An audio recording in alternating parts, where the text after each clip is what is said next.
অভাব নাই। জামালপুর, ঢাকা, ময়মনসিংহ থেকে আগত।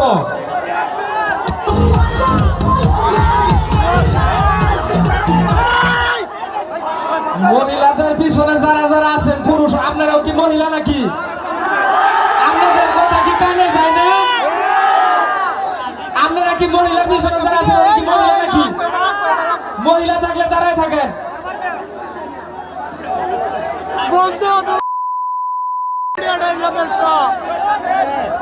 আপনাদের বারবার করে বলাইতেছে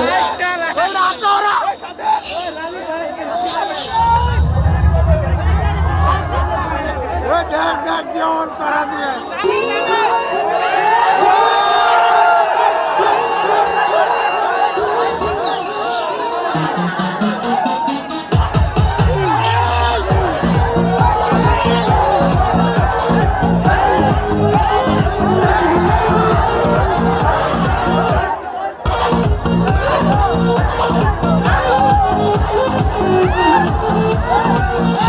जवान के